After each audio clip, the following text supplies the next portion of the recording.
Olá pessoal, meu nome é Ariadne e hoje eu vim trazer para vocês um pouco sobre sequenciamento de nova geração. Bora lá? Bom, antes de entender de fato o sequenciamento de nova geração, eu quero falar de um bioquímico que foi responsável por abrir algumas portas aos biólogos moleculares para se engajarem de fato em outros tipos de estudos relacionados, como por exemplo o código genético, que era um problema na época. O Frederick Sanger ele conseguiu determinar a sequência de aminoácidos de um polipeptídeo, fazendo funcionar o sequenciamento de aminoácidos da insulina. Isso deu a ele prova de que os aminoácidos presentes em uma proteína são determinados geneticamente. Em 1977, Frederick aperfeiçoou o método de sequenciamento do DNA e, por esse feito, o método ficou conhecido até hoje como o método Sanger. Mas afinal, o que é o sequenciamento de nova geração? Também conhecido como NGS ou New Generation Sequencing, esses sequenciamentos são métodos mais rápidos e mais novos para o sequenciamento de DNA e RNA e vem sempre revolucionando a ciência. É um termo que denomina várias técnicas desse tipo e tendo diversas melhorias se comparados ao método Sanger. Alguns deles são o Illumina Solexa, o Roche 454, o Ion Torrent, o Proton PGM, o Solid, o PacBio e o Oxford Nanopore. Mas por que a gente tem que usar de fato esses sequenciamentos? Eles são sequenciamentos de alto rendimento e esses métodos permitem processos paralelos de larga escala, com mais rapidez e melhor custo-benefício. Ele também possibilita o sequenciamento em amostras menores e o tempo e o esforço gastos para realizá-los também são muito pequenos. Assim, o método Sanger vai ficando para trás. Então, a primeira técnica a não ser baseada no método Sanger surgiu em 2004, o Roche 454. Ele utilizava o pirossequenciamento como base, e esses sequenciadores são sequenciadores de alto throughput e têm leituras relativamente menores que a do método Sanger. O pirossequenciamento é um método de síntese e faz parte da segunda geração desses sequenciadores. Ele detecta raios luminosos emitidos de diferentes pirofosfatos liberados a partir da síntese de DNA, e apenas pequenos pedaços de DNA eram sequenciados. Já em 2006 surgiu o Solid.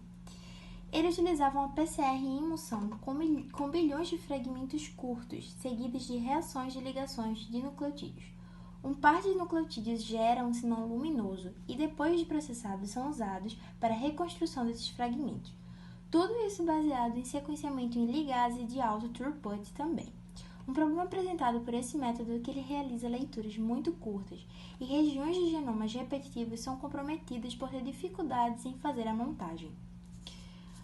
Logo em seguida, em 2007, surgiu o Illumina Solexa. Ele utiliza um método de sequenciamento denominado SBS, e esse método de sequenciamento é baseado em corantes reversíveis que utilizam a identificação de bases únicas à medida que são introduzidas na cadeia de DNA. E são 3 etapas básicas: amplificar, sequenciar e analisar. Essas técnicas vêm sendo utilizadas por um grande número de aplicações em genômica e metagenômica.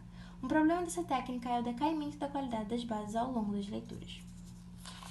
Já o Ion Torrent é um método de sequenciamento de DNA baseado na detecção de íons de hidrogênios que são liberados durante a polimerização do DNA. Ou seja, é um sequenciamento semicondutor que utiliza o pH para identificar a incorporação de bases. Diferente dos 3 que citamos, ele não utiliza o sinal luminoso. O Ion Torrent foi a primeira plataforma a atingir o genoma humano por $1.000. Se comparado ao Illumina, ele tem uma taxa de erro bem maior. Já a empresa PacBio, ela desenvolveu o primeiro método para sequenciamento de leituras longas, os long reads, solucionando os problemas das técnicas anteriores que tinham dificuldades na montagem de genoma complexo e que faziam leituras de tamanho menor, e não havia mais necessidade de amplificação nessa técnica. A Oxford Nanopore analisava variações do potencial elétrico na membrana, que é alterado de acordo com a passagem dos fragmentos de DNA, onde detectam nucleotídeos. Ele é um sequenciador portátil e tem parte descartável. Mas bom, a gente já viu um pouco de tudo que esses sequenciamentos de nova geração podem fazer. Mas e as aplicações de fato? Como é que elas funcionam? Bom, na área da saúde, como um exemplo, ele pode auxiliar de uma maneira gigantesca no diagnóstico, no prodiagnóstico, além de otimizar terapias de doenças. Ele diagnostica doenças genéticas nas quais os testes tradicionais, eles, por algum motivo, não foram eficientes. No diagnóstico molecular, na classificação de diversos subtipos de determinadas patogêneses heterogêneas. Um ótimo exemplo disso tudo é o da Angelina Jolie, que ela realizou aí um mapeamento do seu genoma e identificou o gene causador do câncer de mama que vitimou sua mãe e uma tia. E o que elevava em mais de 80% a chance dela de ter essa doença. Então, assim, o sequenciamento de nova geração é pura ciência e inovação. De fato, se torna importantíssimo para a biologia e áreas afins, porque ele está sempre aprimorando a compreensão e o tratamento de doenças. De fato, valorizem a ciência de todas as formas, porque ela é muito importante. Obrigada e até a próxima.